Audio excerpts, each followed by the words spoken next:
And nice to meet you all. I'm Milad, and thank you, Noah, for the kind words. Okay, so should I start my presentation? By all means. Okay, thank you. And okay, I hope you can see my screen. Yep, looks great. Awesome. Okay, and let me maximize this. Perfect. So, thank you everyone for joining us tonight, and thank you, Noah, for inviting me to give this talk. It is going to be a very good time, I'm sure of that, and it's my pleasure to be here with you all. So, my name is Milad. Right now, I am a postdoctoral fellow at the University of Waterloo. I'm working on robotic rehabilitation, specifically upper body robotic rehabilitation for stroke patients. Before that, I was a PhD student at the University of Alberta in mechanical engineering, and I was working on developing wearable sensors, again for rehabilitation, but that time it was mainly focused on lower limb during gait. So tonight I'm going to talk about wearable sensors as a tool for delivering rehabilitation. So you may see many different applications for wearable sensors, but this is going to be a new perspective, hopefully interesting for many of you. So before I start my talk, I wanted to show you this like a minute and a half video. That would be a really cool way to start our talk. So can you hear the sound? Awesome. We have accumulated some of the most advanced technologies in neuro rehab and brought them into one clinic here where we can truly offer patients the full gamut of advanced technology as it relates to their particular disorders. The equipment that we do have is very unique. In most cases, it's the only piece of equipment like it in the state, and very few of those pieces exist in the country as well. The Hakoma Locomat is one of our main pieces of equipment, and it is an advanced gait trainer. So with that device, we can actually start to retrain patients in a normal walking pattern. The Locomat offers us the ability to train patients intensely with repetition and consistency for up to an hour at a time. When patients are in the Locomat, it allows us to give them exact steps. So for the entire course of their treatment, all of the steps that they're taking are exactly the same. And this leads to a greater amount of consistency, which allows us to hopefully develop neuroplasticity, which is the brain's ability to literally rewire itself and create new motor programs, new patterns, which can lead that patient back to a higher functional level. Okay, awesome. So for the first time when you look at something like this, it really looks cool. The reason is that you see this piece of technology that seems really cool. It has so many moving parts. And as the speaker mentioned, this very high-tech technology is only available in just a few places. Even when we are talking about United States, as it was mentioned in the video, you can find something like a Locomat, which can be used for gait rehabilitation only in a few locations. And while the technology itself is really cool and useful, not being accessible just is a big limitation, because if it is even the best technology in the world, if you cannot have access to that, then you cannot use it. So that's one thing to mention. The other thing about a technology like that for no rehabilitation is that when we are looking at from the outside, and again, as the speaker mentioned, it seems that if we provide this training that is just a repetition of the same thing over and over again, it should result in like a very high efficacy. However, many studies showed that things like engagement, motivation are also equally important. And also those patients who had the chance to train themselves outside of the lab environment, outside of the clinic, they were also very successful, or even more successful than those who only committed to do training in the clinic. So that's one thing to notice. And then in the rest of the talk, you will see that how we can fill these gaps. So first of all, I want to talk about no rehabilitation. After that, briefly mention wearable sensor technologies and how they are going to help us in some cases address those two limitations that I already mentioned for a really cool piece of technology like Locomat.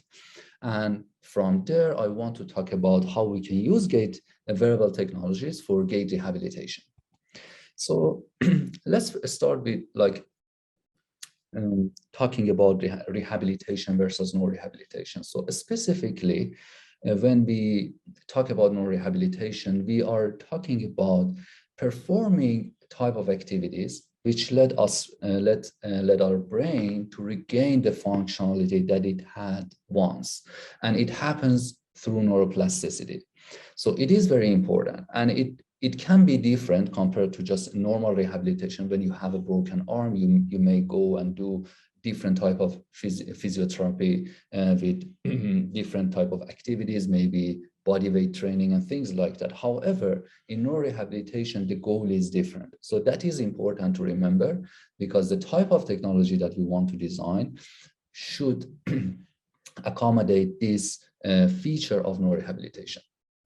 So with that in mind, how usually we do gait rehabilitation, specifically for like stroke patients or even spinal cord injury patients, is that we ask them to perform take repetitive steps under the supervision of the therapist. So this is something that we call it like conventional gait rehabilitation.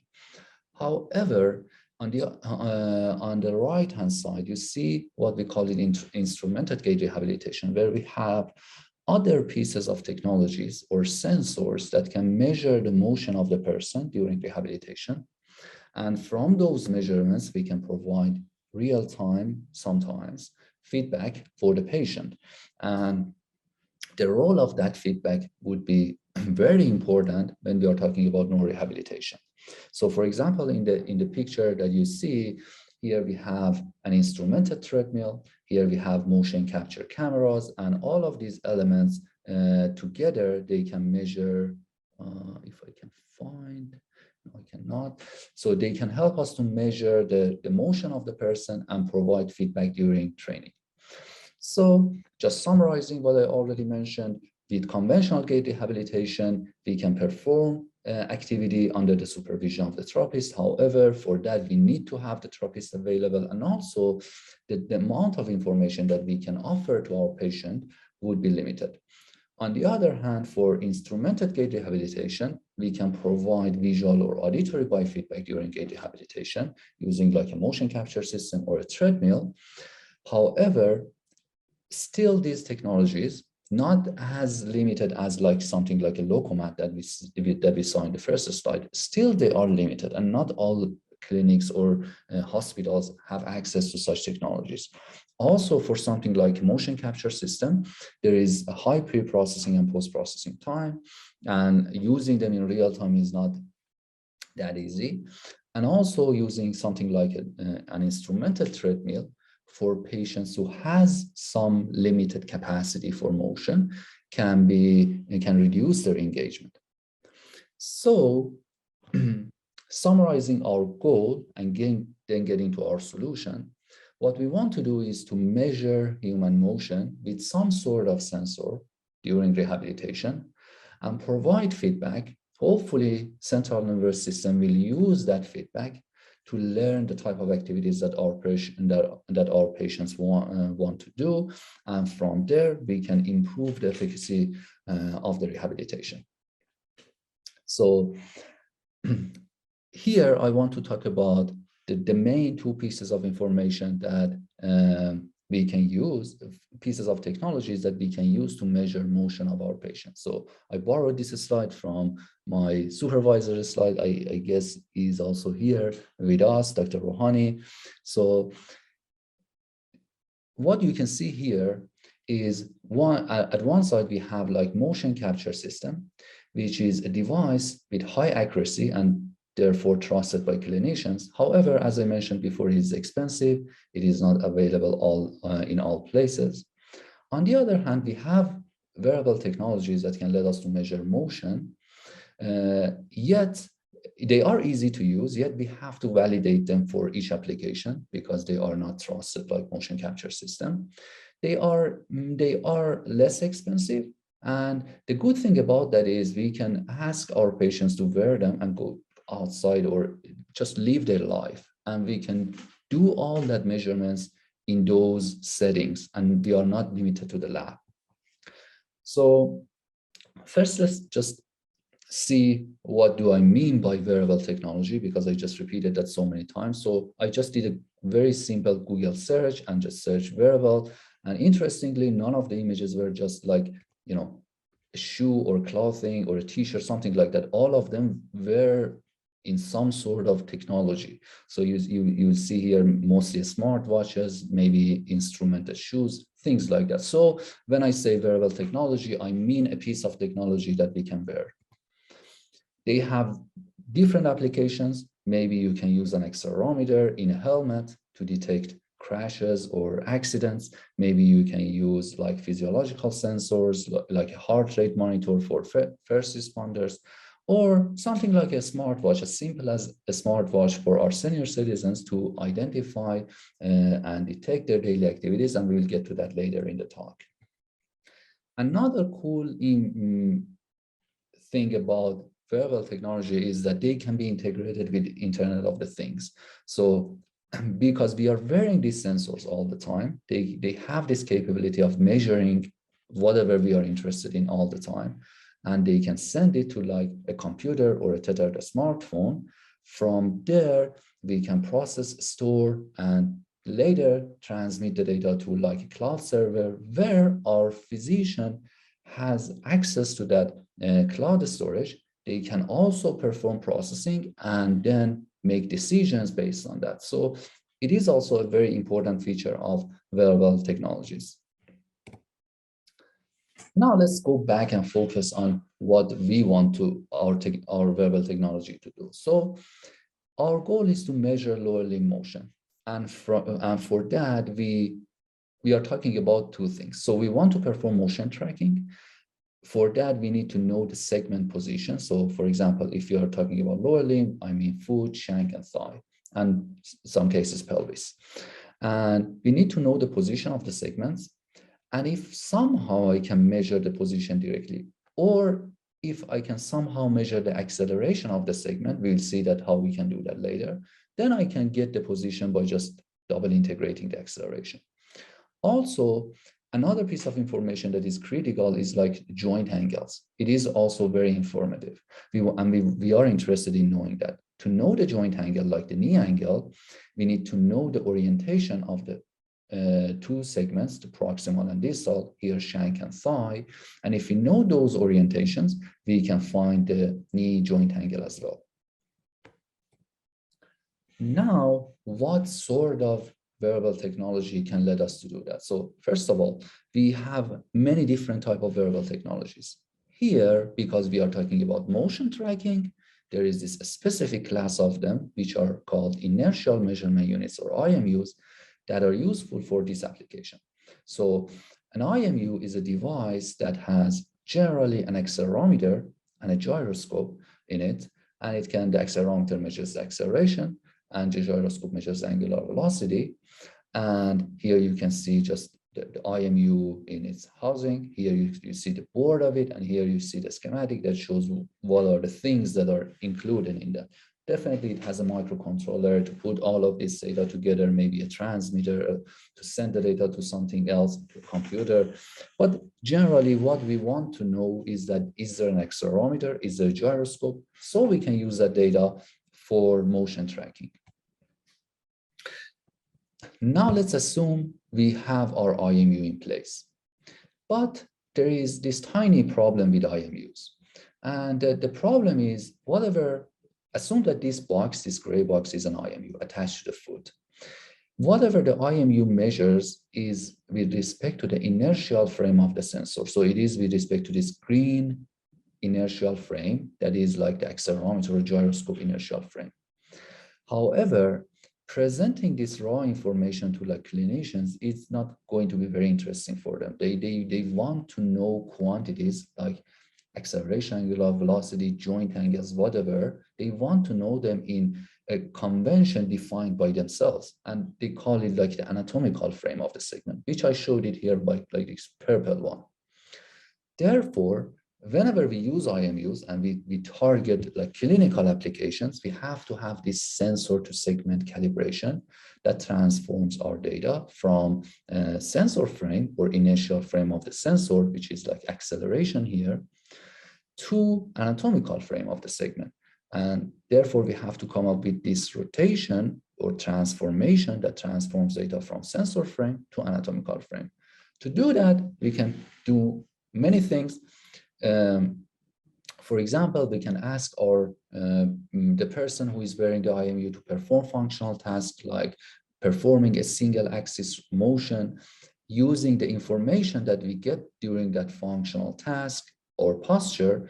We can find a transformation to measure what to transform whatever we have from IMU frame to an anatomical frame of the segment. So that's something to have it in mind. Then, as I mentioned before, IMUs measure acceleration and angular velocity, but most of the time we are interested in orientation and joint angles. Now, again, assume that there is this IMU attached to the foot. Now I want to know the orientation of the foot, because I know that if I know that, I can attach another IMU to the shank, and I know the orientation of the shank, so I can find ankle joint angle. And it is very important. We'll see an example of that later. So naming, using this convention of naming for like showing the orientation, roll, pitch, and yaw, we know that what we measure from gyroscope, which is angular velocity, so we can integrate it numerically, what we call it a strap-down integration. We can transform these angular rates to roll, pitch, and yaw angles. That seems pretty easy, at least. Then we have acceleration. And we know that acceleration shows the direction of the gravity. Accelerometers, when they are not moving, they are just measuring gravitational acceleration. And from there, we can measure roll and pitch angles again. And from magnetic field of the Earth, we can measure the yaw angle. So I'm not going to go to the technical details, but these are just pretty straightforward procedures.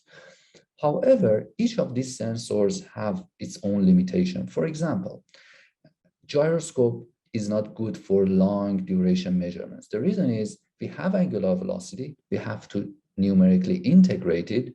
And integration, if you think about it, is just a sort of summation. And if there is a small amount of error in each measurement of the gyroscope or each step of integration, then because you are summing all of them, after a period of time, you have this big amount of error accumulated over time. The same would happen for accelerometer. The other problems would happen for accelerometer and magnetometer. So what we want to do is to combine this information together via something that we call it sensor fusion. It has many other applications, but one here, and get the orientation of the segment that we have the IMU attached to that. And if we know the orientation of that segment and maybe another segment, we can get from there to the joint angles. So there are many different ways for performing sensor fusion. If we like use alpha, beta, and gamma to show like roll, pitch, and yaw angles, a very easy way of doing that is just weighting these angles that we get from gyroscope and those that we get from accelerometer and magnetometer, and just get the weighted sum.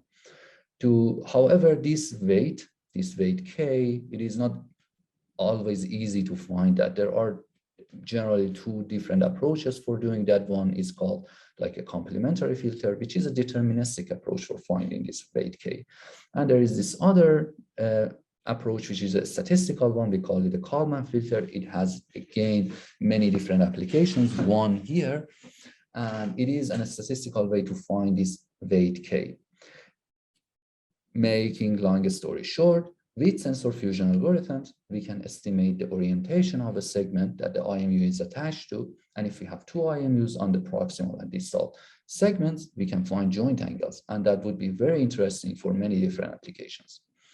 And here you see that just one example, a very basic example. Here you see the foot orientation, like the pitch angle. The true one, which is the red one, was obtained by motion capture cameras, which is like a true angle. This is the reference, we accept it. The blue one and the green one are from two different complementary filters with different gains, with different Ks, okay? And you see that, for example, the blue one is better, is closer to the red true angle, pitch angle during motion. However, during like standing, when the person is not moving, the green one is better. So what I'm trying to tell you is that this gain K, it is not always easy to find. It has its own challenges. So this is a topic of research. Someone like me performs some research on that.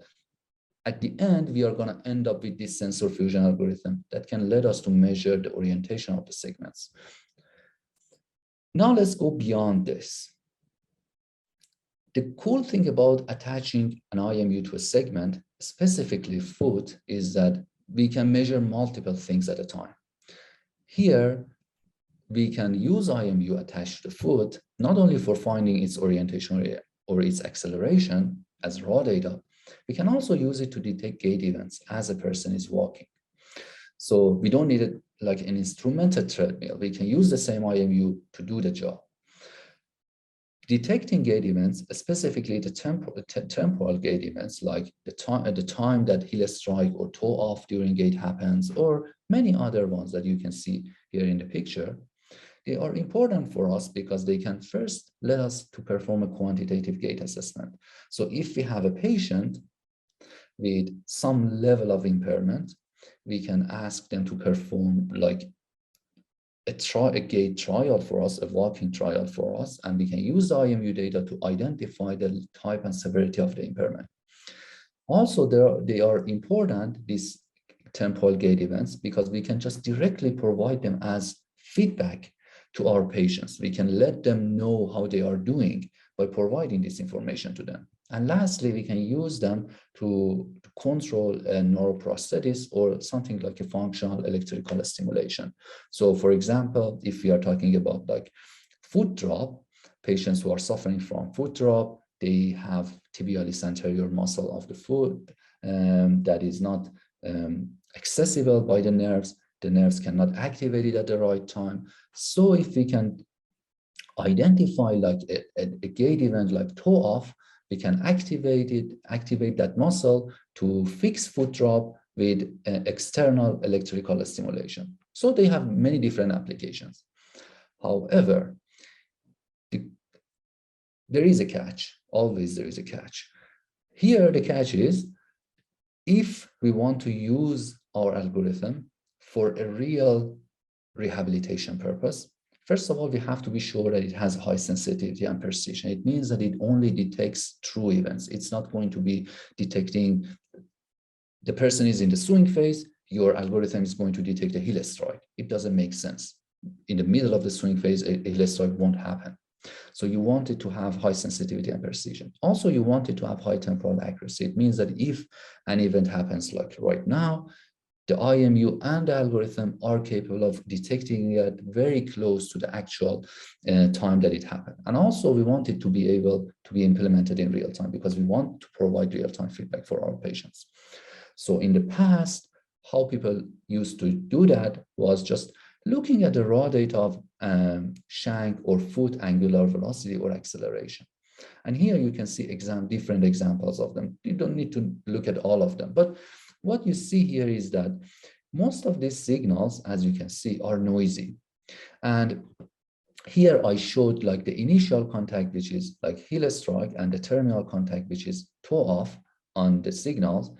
While we can use these signals because they have these very distinctive features like something here or something here to let us to identify those events. However, these signals are not always very clear.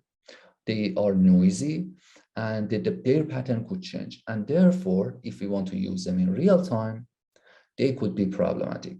So what we came up with was to identify a method to detect these events with high robustness in real time. And for that, we thought that, okay, let's look at just how people walk and then try to detect gait events from there. For example, here you can see someone from mid stance, then terminal contact, which is toe off, then mid swing, and then initial contact, which is heel strike. So you see kind of a gait cycle. And there are IMUs attached to the foot and shank. So we thought that, okay, let's measure like the angle of the foot. And if we assume that when the person is standing, that angle is 0, so this is not how we define the actual angle of the foot, but let's assume that when the person is standing, we assume that that angle is 0, and we know from sensor fusion that we can measure angle of the foot with an IMU attached to that. Then we are going to track that angle. This is something that we have to do if we want to also find like the ankle joint angle. So we are just killing 2 birds with 1 stone. So we track that angle all the time. And from there, we can identify gait events like toe off and heel strike by having like at the minimum and maximum of that angle.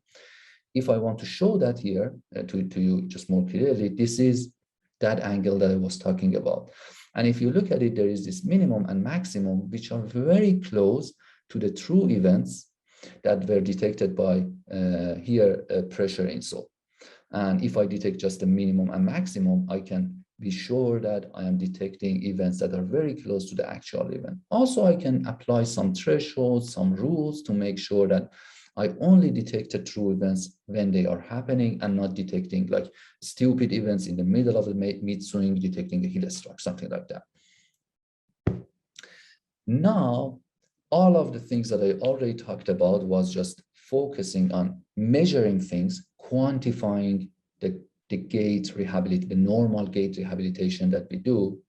But with wearable technologies, why? Because compared to something like a Locomat, wearable technologies are available. And if we have a patient who can perform rehabilitation on their own, they can also use that technology at home. So if you have a highly impaired, a severe impaired patient, this is not going to be good for them. But if you have someone who has some capacity, they can use this technology at home. Also, we can send this technology to like small clinics across the country. So that is going to be, that's going to have many applications. But there is also another big question.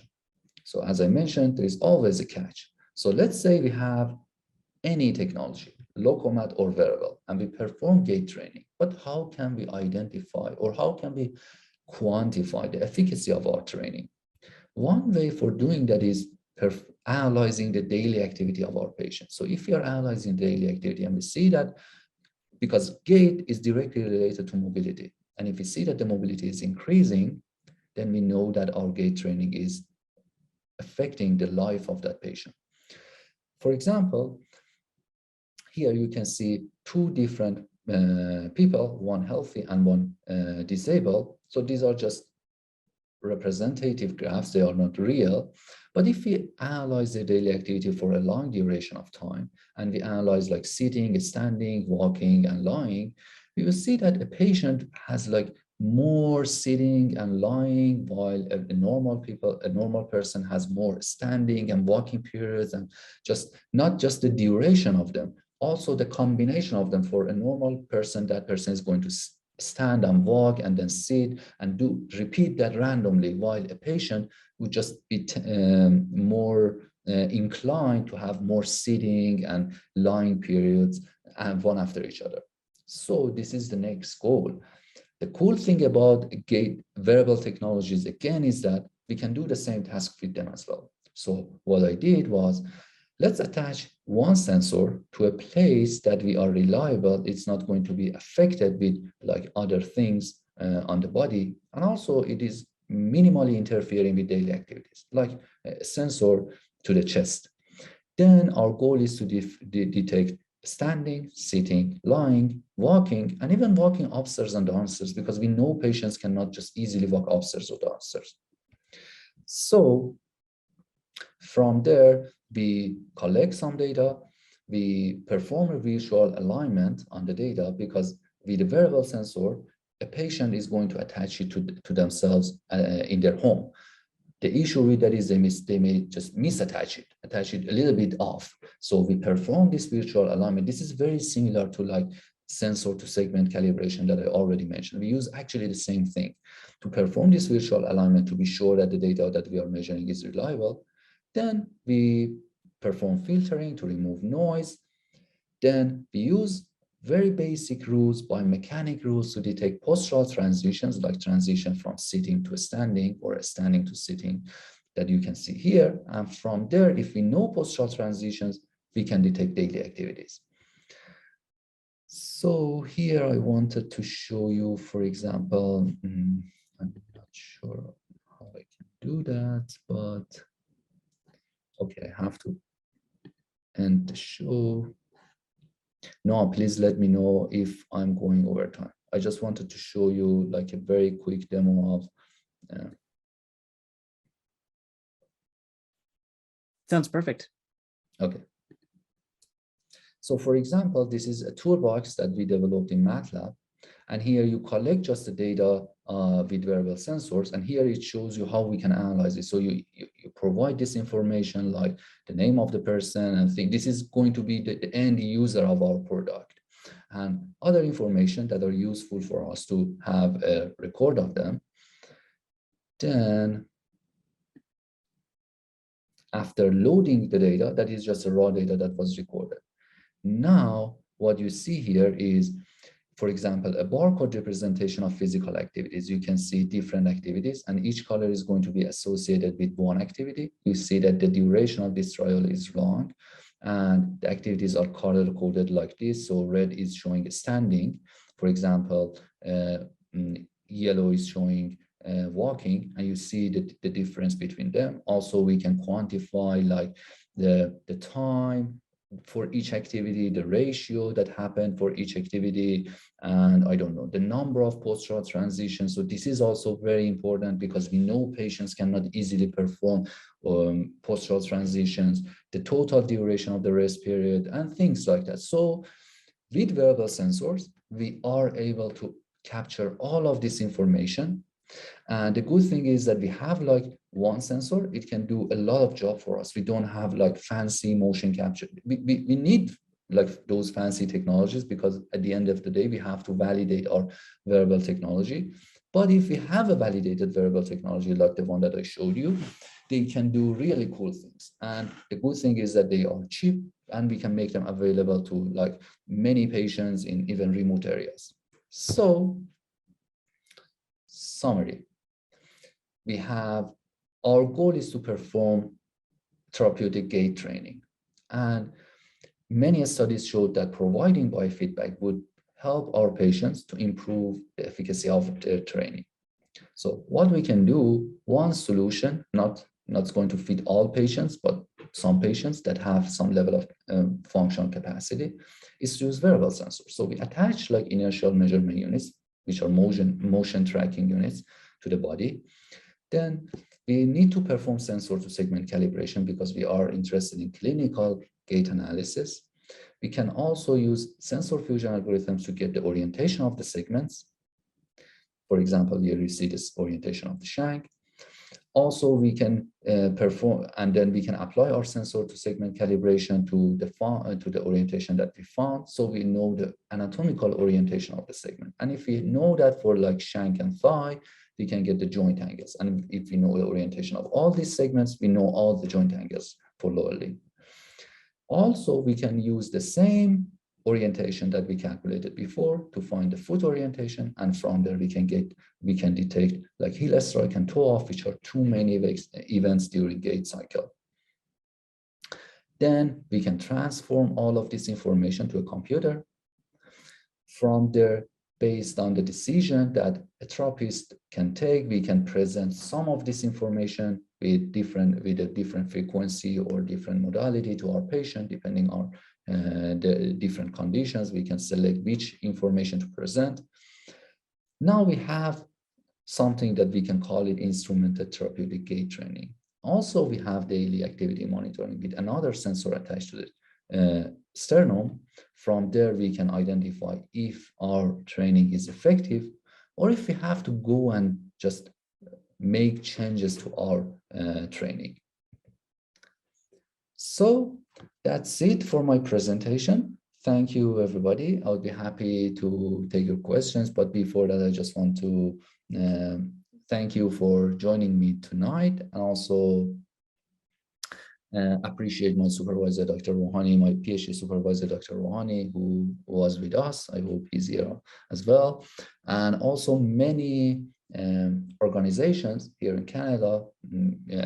Alberta Innovates in Alberta, and just like Killam or Venier, which are like national organizations who supported my PhD work, which was the thing that I showed you, and also the support of University of Waterloo, where I am working right now as a postdoctoral fellow. So thank you, everyone.